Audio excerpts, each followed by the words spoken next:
esta mañana. Nosotros continuamos con el programa. En este caso estamos con Lili Alfaro, que nos trajo una columna muy especial sobre historia a 80 años del primer gobierno peronista. En este caso vamos a hablar con el doctor Marcelo Jerez, docente de la Universidad Nacional de Jujuy, historiador, así que también lo saludamos en su día por el Día del Historiador. Lili, muy buenos días, ¿cómo estás?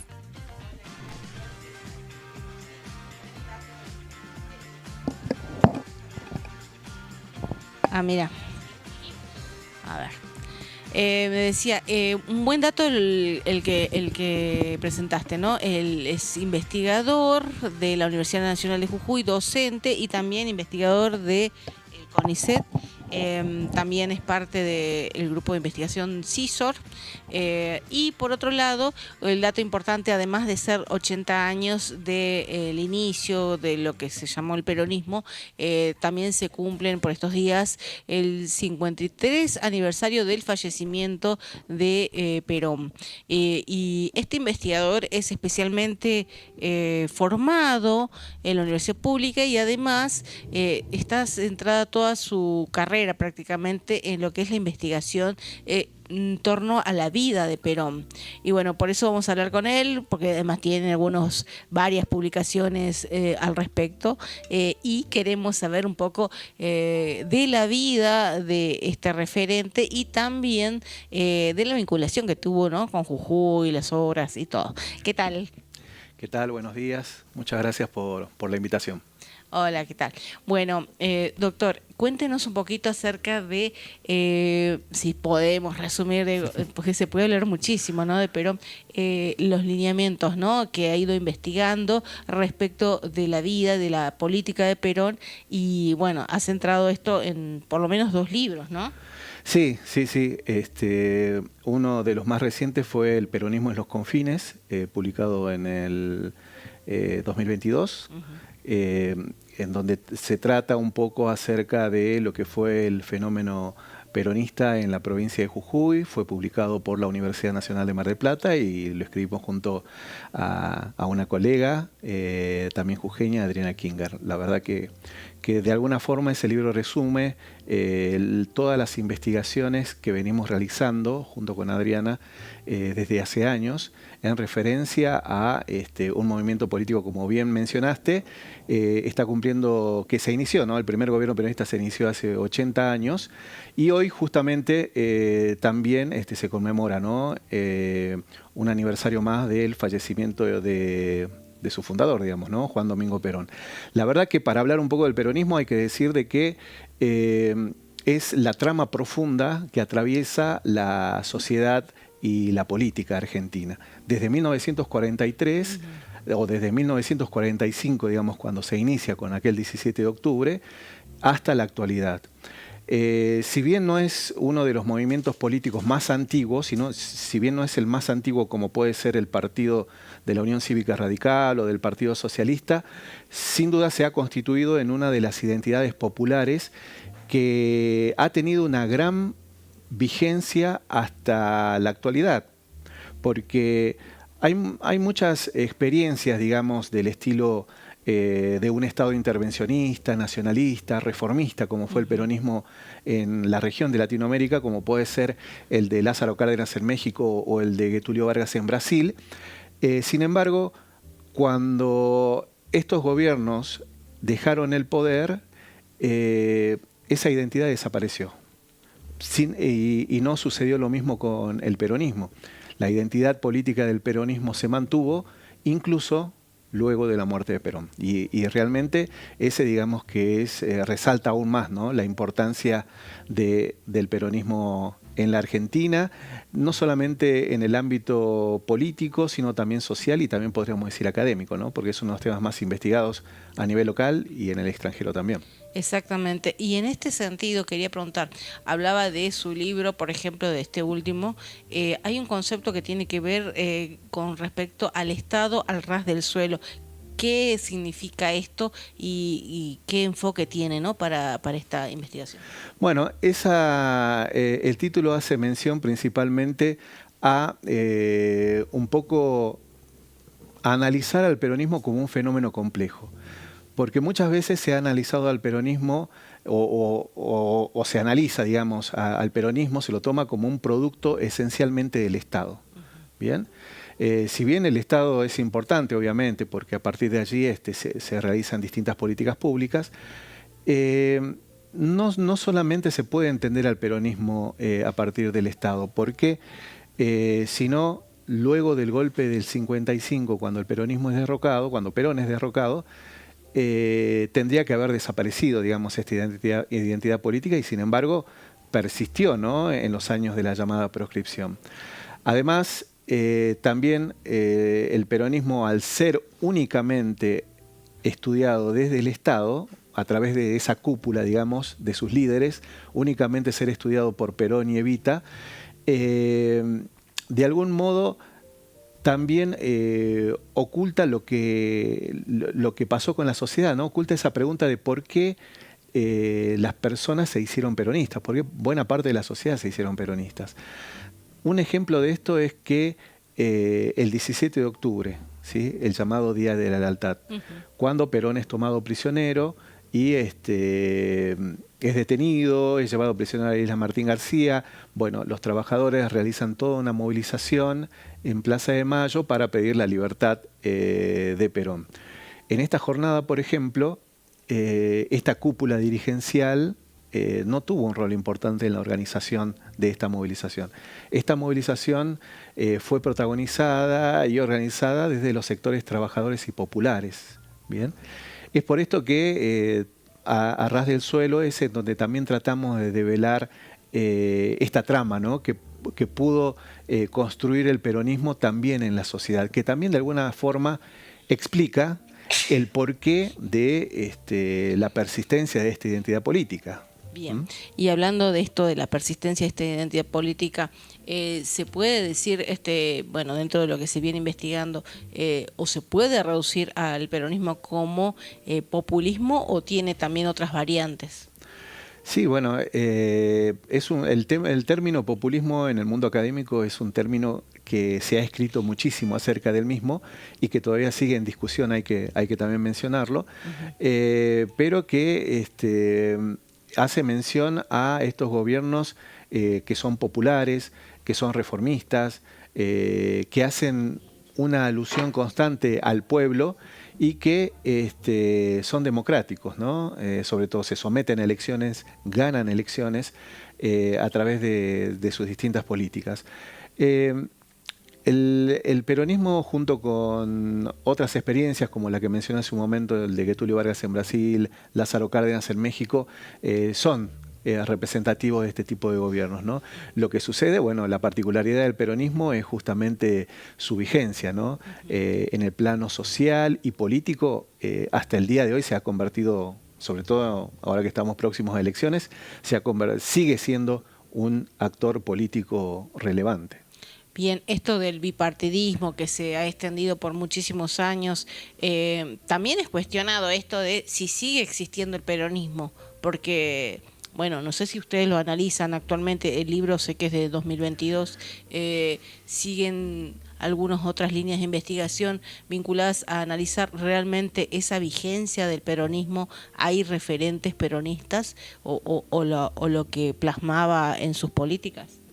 Sí, bueno, desde 1955 hay que decir que desde 1955 que se viene diciendo que el peronismo ha muerto y no sucedió, ¿sí? Y no va a suceder, digamos, porque el peronismo es un movimiento político que se caracteriza justamente por su capacidad, ¿no?, transformadora y de adecuación a los cambios de la sociedad y a sus nuevas demandas, ¿no? Además, hay que decir que aquí tiene un papel muy importante la sociedad, dado de que, por ejemplo, en 1955 se quiso desperonizar, entre comillas, a la Argentina, luego del golpe a Perón. La autodenominada Revolución Libertadora quiso desperonizar de alguna forma a la sociedad a través de dos facetas, una faceta represiva y una faceta pedagógica. La faceta represiva a través de encarcelamiento de funcionarios, dirigentes vinculados con el peronismo, y una faceta pedagógica a través de alguna forma, enseñar, entre comillas, también a la sociedad la cara delictiva del gobierno peronista, ¿no? Se formaron comisiones investigadoras, se publicaban en los medios de comunicación casos de corrupción de los cuales estaba sospechado el peronismo. Hay un libro que pertenece a la colección de la Argentina peronista, a la cual también pertenece nuestro libro El peronismo en los confines, que se titula, fue escrito por una colega, Silvana Ferreira, de la Universidad Nacional de Mar del Plata, que se llama El peronismo denunciado. Allí ella menciona de que la dictadura militar del 55 no logró desperonizar, digamos, ese objetivo principal que tenía de desperonizar al país, no lo logró. Pero sí, tal vez tuvo éxito en instalar la idea de vinculación entre el peronismo y la corrupción, ¿sí? En un sector importante, sobre todo el antiperonismo, ¿no? Esto de alguna forma también ha persistido a lo largo del tiempo, esta idea de vinculación. Esto no significa que no haya habido casos de corrupción en el peronismo, pero al instalar esta idea de gobiernos populares, de la vinculación de gobiernos populares con corrupción, prácticamente lo daba por hecho.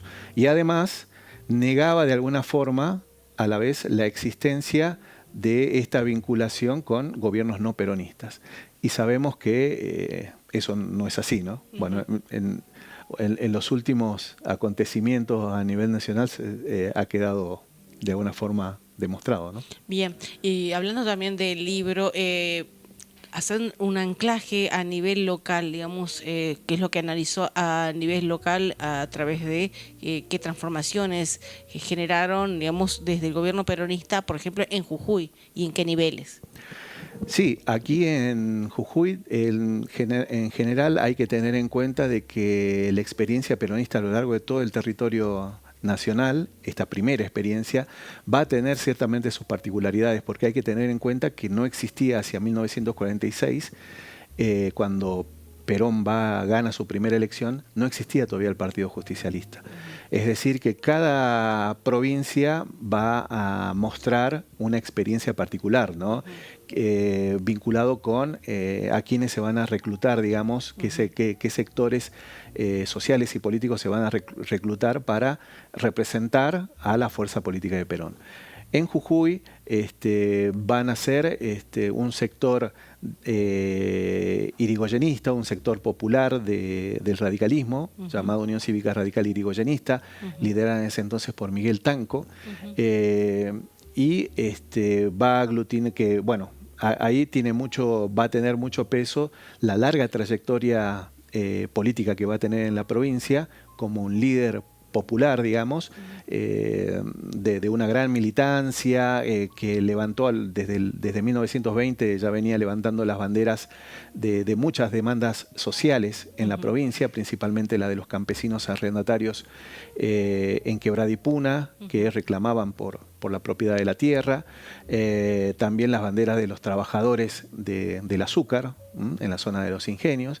Es decir, que era una figura reconocida que, bueno, que a Perón en esta coyuntura de delineamiento y construcción política que estaba armando, le servía muchísimo, ¿no? la figura de Tanco, y bueno, lo incluye para que sea la representación de su fuerza política en la provincia de Jujuy. Digamos que Tanco se va a saber rodear de estos viejos dirigentes irigoyenistas que lo van a acompañar desde los años 20, y también de un nuevo grupo joven de dirigentes a los cuales se le va a dar papeles importantes, ¿no? Como el caso de Alberto Iturbe, que con cerca aproximadamente rondando los 30 años llegaba a ser gobernador de la provincia, ¿no? Y entre otros dirigentes jóvenes también, que en ese entonces también van a formar parte de este primer gobierno peronista, que una de las características que va a tener va a ser materializar todos esos proyectos sociales que venían ellos propugnando desde los años 1920, 1930, los van a materializar apenas ganen las elecciones en el 46. Por eso es que uno, cuando va al archivo de la legislatura, puede ver cómo cuando asumen el poder, el 4 de junio del 46, el primer gobierno peronista en la provincia, hay toda una batería de sanciones de leyes sociales, ¿no? Leyes sanitarias, leyes de vivienda, leyes de protección a los trabajadores, ¿sí? Es muy interesante en ese sentido. Entonces podría decir que tuvo un gran impacto, digamos, estas políticas en Jujuy. Sí, sí, sí. Y de alguna forma este Estado, este primer gobierno, esta primera experiencia de este grupo político que va a representar al peronismo en Jujuy, también de alguna forma devuelve, ¿no?, esa confianza que tiene el electorado jujeño al votarlos en 1946. Hay que recordar que el peronismo en la provincia de Jujuy en 1946 gana las elecciones con cerca de un 90%, ¿no?, de apoyo electoral. Obviamente aquí se conjugaba el apoyo a Tanco y también el apoyo a Perón, ¿no?, que ya venía desarrollando toda una política intensa, laboral muy intensa a lo largo de todo el país. Y también este sector logró de alguna forma levantar banderas que a gran parte de banderas con las que gran parte de la población jujeña se sintió identificado. Bien, ¿cuál sería la reflexión final, digamos, a 80 años de inicio de este gobierno peronista, bueno, y ya la desaparición hace 52 años ya, ¿no?, de su líder? Sí, bueno, de resaltar nuevamente la persistencia de su vigencia, de entender que fue un movimiento complejo, un fenómeno histórico muy complejo, que no solamente responde, digamos, a las élites dirigentes, sino que también para entender al peronismo hay que centrar esta mirada a ras del suelo. También hay que centrar la mirada en la sociedad, ¿no? ¿Por qué la sociedad también, responder a la pregunta, ¿por qué la sociedad también se hizo peronista? Porque quizás si únicamente nos centramos en la figura de Perón, vamos a entender, digamos, a Perón, pero no vamos a entender por qué la gente se hizo peronista. Y bueno, nuestros estudios tienden también a brindar, a tratar de responder esa inquietud, ¿no? A mirar no solamente a la relación, el peronismo, la relación del Estado con la sociedad, sino también la sociedad con el Estado. Bien. Muchísimas gracias, Marcelo Jerez, el doctor en Historia. Y bueno, un saludo también para el CISOR, ¿no?, que es el Centro de Investigación, que también está cumpliendo años por estos días, ¿no? Sí, sí, hoy día de aniversarios, ¿no? También, además de ser el Día del Historiador, así que déjame por favor mandarle un saludo a todos mis colegas, que somos muchos, no solamente en el país, sino también en la provincia. Hoy vamos a tener justamente una charla en relación al Día del Historiador en el Cabildo a las 5 de la tarde, así que están todos invitados, abierto para todo público. Y también este año estamos cumpliendo 10 años de funcionamiento de nuestro Instituto de Investigación, del CISOR, que es de doble dependencia, tanto de la Universidad Nacional de Jujuy como del CONICET. Bien, muchas gracias entonces. Muchísimas gracias, Lili, muchísimas gracias, doctor Jerez, por esta entrevista tan interesante y también para ayudarnos a entender algunas cuestiones que por ahí desconocíamos. Muchísimas gracias. Lili, ¿cómo venimos con el tango? Y ya nos vamos a la pausa. Y bueno, seguimos ahí esperando, nos han prometido el